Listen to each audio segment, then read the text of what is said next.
자, 이 영상을 보셨다면 구독, 좋아요 부탁드립니다.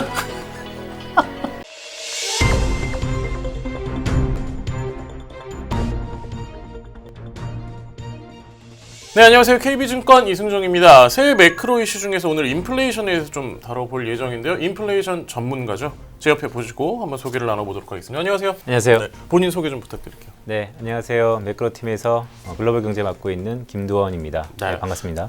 오늘 저희가 인플레이션에 대해서 좀 얘기를 해볼 텐데 특히 어느 나라를 위주로 좀 얘기를 하게 될까요? 아무래도 글로벌 경기를 선도하고 있는 미국을 중심으로 좀 네. 말씀을 드릴 거고요. 네. 또한 미국의 패권을 위협하고 있는 중국도 덩달아서 말씀을 좀 드리도록 하겠습니다. 결국은 글로벌 경제를 위해서는 미국과 중국에 대해서 중심적으로 좀 얘기를 해보게 될 것 같고요. 자, 일단 백신 개발 및 접종 시작으로 높아진 경기 회복 기대와 공급 차질 우려가 혼재되어서 좀 나타난 인플레이션 압력에 대해서 좀 알아볼 필요가 있어 보입니다. 어떻게 생각하세요? 경기 회복기에 인플레이션은 통과 의례다라고 저희가 표명을 하고 있죠. 그러니까 자연스럽게 따라온다는 것입니다. 네. 다만 예상과 다른 인플레이션 경로는 금융시장의 불확실성을 높인다라는 측면에서 네. 좀 주목할 필요가 있는데요. 보시면 기저효과를 감안하여 2021년 2분기 물가 상승폭이 꽤 확대될 것이다라는 게 저희 KB증권 전망뿐만 아니고 네. 글로벌 IB들의 컨센서스로 자리 잡고 있고요. 네. 이후 하반기에는 완만한 하락이 나타난다는 게 기본 가정입니다. 다만 최근 공급 차질 우려로 원자재 가격이 상승하고 있고요. 또한 서비스 부분에서의 비용 상승 등을 감안해 봤을 때 인플레이션 경로가 예상과 달라질 가능성이 이전보다 훨씬 더 점증되고 있다는 부분에서 주의가 좀 필요하지 않는가라고 보고 있습니다. 사실 일각에서는 전례 없던 30년 만에 인플레이션이 올 수 있다 이런 우려도 좀 있거든요. 그건 어떻게 생각하세요? 네, 말씀 주셨던 것처럼 일단 인플레이션 자체가 워낙 낮았었기 때문에 그러니까 레벨 자체가 낮은 수준에서 한 단계 레벨업 되는 순간이 이전보다는 훨씬 더 높은 측면이다라는 것을 많은 뉴스 플로우에서 지금 다루고 있고요. 네. 조금 빠른 감도 분명히 있습니다. 왜냐하면 아직까지 코로나 재확산에 대한 우려가 높아진 상황이니까요. 네. 하지만 좀 더 먼저 저희가 전략을 대비한다는 측면에서 보면 좀 중요한 측면이 아닌가라고 보고 있고요. 이번 코로나 위기가 지난 위기와 다른 특징이 있었죠. 과거 2008년 글로벌 금융위기는 실물 측면에서의 위기였습니다. 네. 제품 관련 소비가 크게 부진했었죠. 네. 하지만 이번 2020년 코로나 위기는 서비스 소비 부진이 원인이었다라는 것입니다.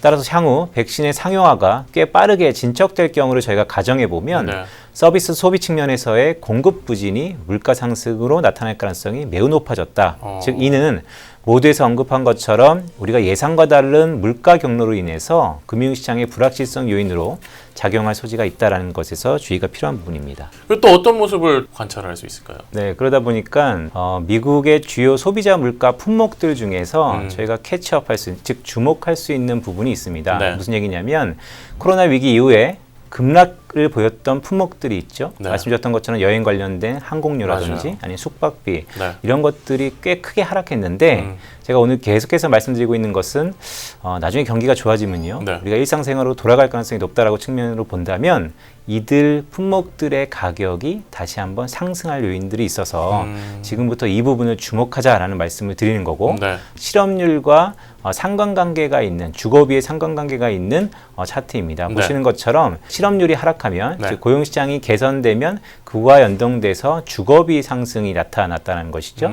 하지만 작년이 됐죠. 작년에 코로나19가 벗어나는 가운데서 실업률이 꽤 낮은 수준으로 고용시장이 개선됐는데 네. 주거비는 아직까지는 크게 오르지 않은 상황입니다. 하지만 이 역시도 경제가 정상화된다 그런다면 다시 한번 실업률의 하락, 즉 고용시장의 개선이 주거비 상승으로 이끌 개연성도 있다라는 측면을 제가 주목할 필요가 있습니다. 그럼 단순히 우리가 여행 갈 때 뭐 항공료나 숙박비뿐만 아니고 일반 우리가 살고 있는 주거 비용 역시 올라갈 수 있다는 거죠. 그렇죠. 경기가 좋아지면 아무래도 주거비도 상승 압력이 높아지는 건 사실인데 네. 코로나 때문에 그런 부분들의 관계가 좀 더 희석됐다가 다시 원상태로 돌아갈 가능성도 높아지고 있다는 말씀을 드리는 것이죠. 자, 최근에 중국 통화 정책이 긴축으로 전환하는 것과 관련된 좀 논란이 있었는데요. 이거에 대해서는 어떻게 보시는지 좀 궁금해요. 코로나 위기가 딱 터졌습니다. 전 세계에서 가장 빠르게 이 위기를 벗어난 국가 어디냐 그러면 단연 중국이죠. 치고 빠졌죠. 뭐 치고 빠졌다는 측면도 맞지만 네. GDP의 성장률 자체가 플러스로 큰 폭으로 확인된 것이 중국 경제가 유일합니다. 네. 따라서 중국의 긴축 가능성이 확대되고 있는 것도 네. 경기가 괜찮고 꽤 빠르게 회복됐기 때문에 자연스럽게 따라오는 것이다 라고 저희가 보고 있는데요.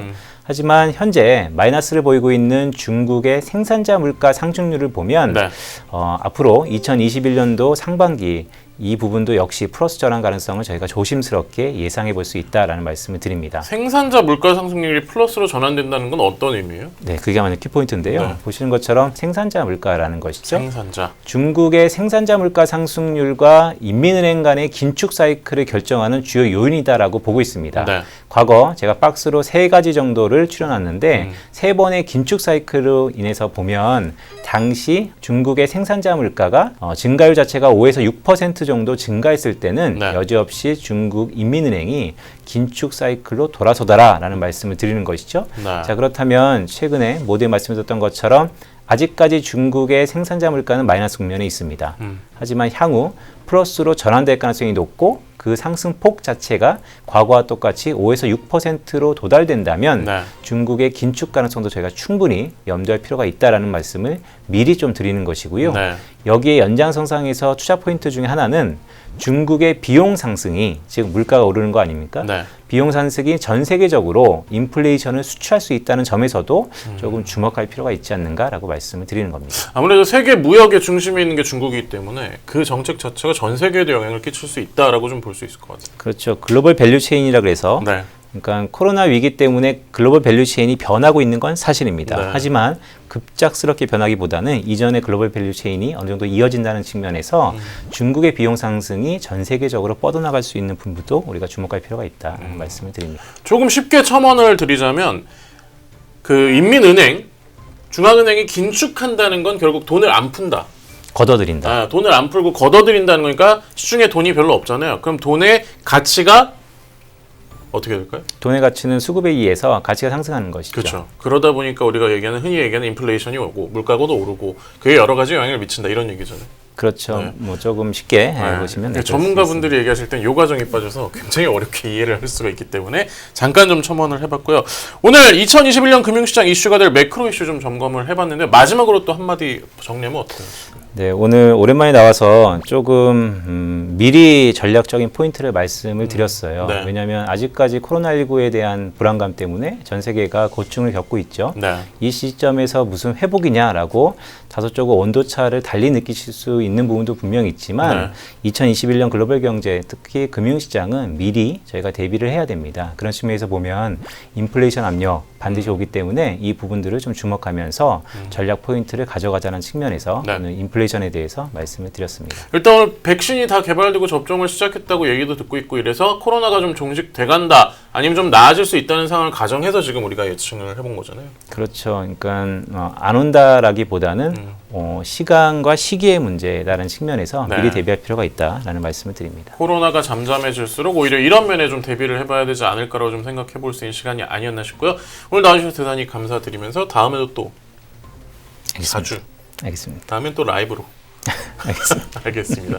저희는 다음 시간에 또 새로운 리포터와 함께 찾아뵙겠습니다. 감사합니다.